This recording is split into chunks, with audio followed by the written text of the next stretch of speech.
Part tonight are the Brainy family from Croydon. Mr. Giles Brainy is a quantity surveyor. Hello. His wife, Serena Brainy, is a quantity surveyor. Hello. And their children are Julian 16 and Nigel 15, who are quantity surveyors. Hello. Into the lists against them are the Smart Arse family from Cambridge. Mr. Giles Smart Arse is a quantity surveyor. His wife Serena Smart Arse is a quantity surveyor. And their children are Julian 16 and Nigel 15, who are both quantity surveyors. We're now going to show you a perfectly ordinary BBC programme about quantity surveying.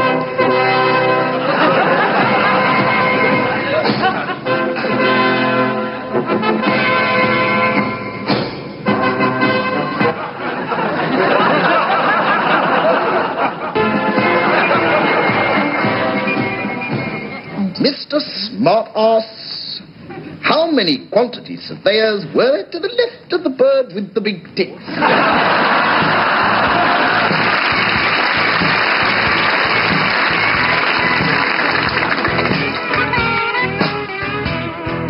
25. In the bag? Oh, yes. Please, yes.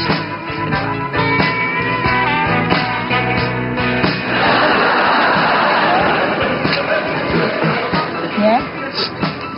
Have you got something about that long? Sort of that thick? Made of wax? Yeah? Well, you better light it then, we're cutting your electricity off.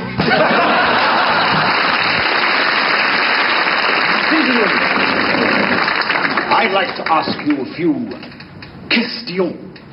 Yes. Did anyone see you entering your house? No?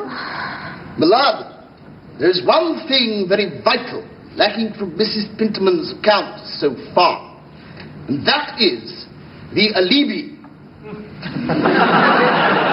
The alibi is what we're looking for. So where is the alibi? What is the alibi? Yes, Mr. Davis, perhaps you'd like to explain to the court the precise meaning of this word. An alibi, Millard, is defined as being a plea that when an act took place, one was elsewhere. Oh, an alibi. Is that what you mean, Mr. Davis? Millard, are we going to let phonetic discrepancies deter us from the facts?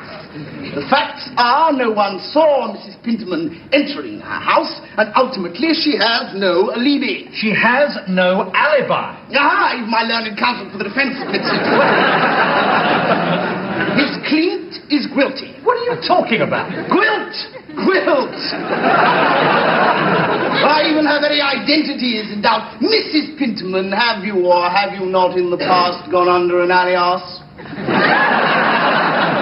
Have you used an alias, Millard? The question is crucial. But we don't understand the question, Mr. Davis. What is an alias? An alias? An alias? I can scarcely believe my ears. It's a common enough legal term. I've never heard of it. You'll any number of standard reference works. Goldsmith, Armitage, and Berlin. Teach yourself law, book 4. The Open University Criminology course, part 1. The Perry Mason book for boys, 1962.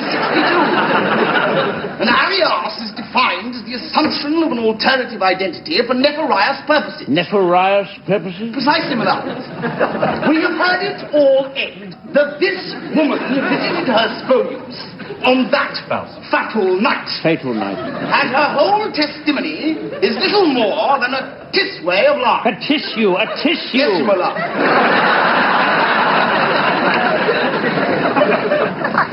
Quiet! This case has been one of the most difficult and embarrassing of my long career. You are an evil and malicious young trollop who has willfully committed an evil crime, and yet you have come to this court and without any consideration forced this unfortunate young man to behave like a cross between a human vegetable and Ronnie Barker. You are someone who wantonly thrusts herself upon men for sexual fantasy wherever you may find them. Perhaps you'd like to join me for lunch. Iced coffee, please. Cappuccino, espresso. Cappuccino. Cappuccino.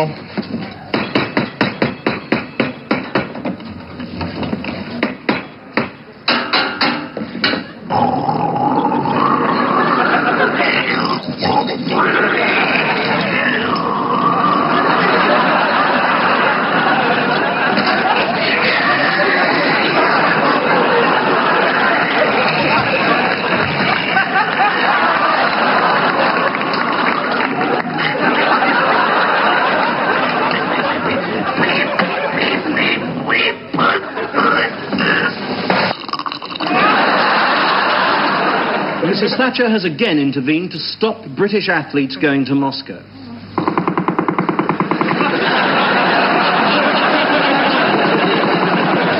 And fears for President Carter's sanity increase after he was seen at a protest rally calling for his own resignation.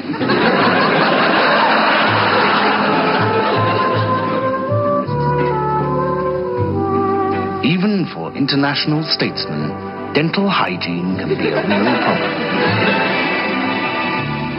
Come the big day, other world leaders keep their distance.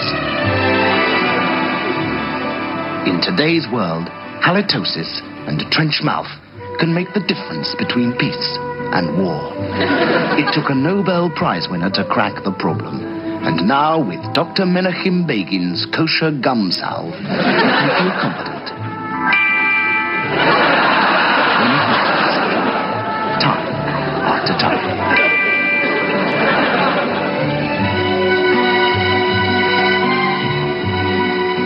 Let Dr. Begin put your money where your mouth is. Works for armpits, too.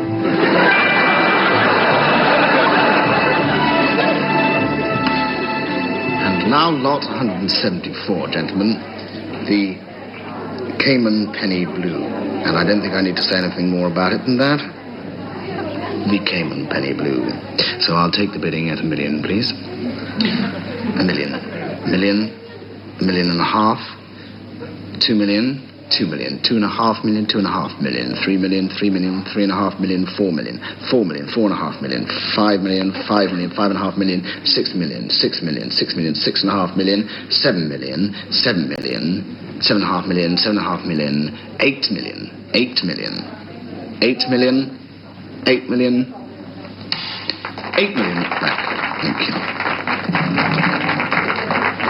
And now, lot 175, another Cayman Blue.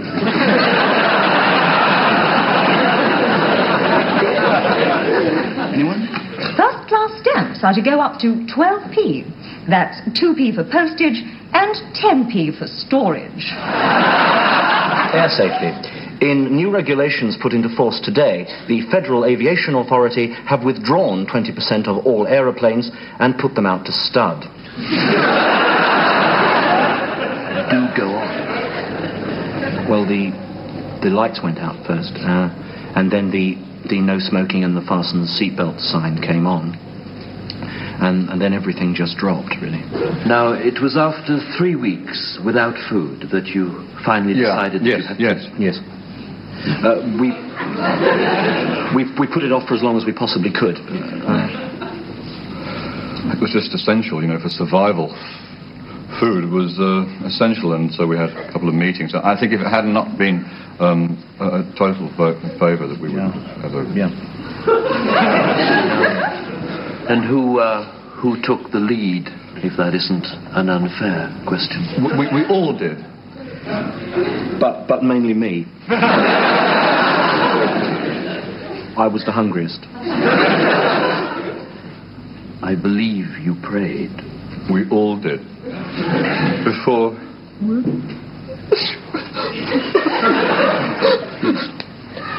Please, do go on if it's not too painful. So, I had a pocket knife, and I went into the aeroplane, and I brought some back. And what did you eat first? I don't remember.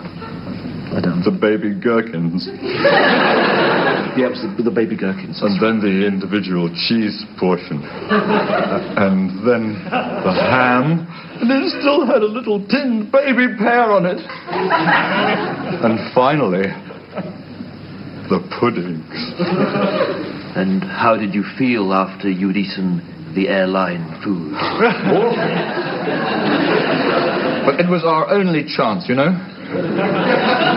I mean, we'd already eaten the other passengers.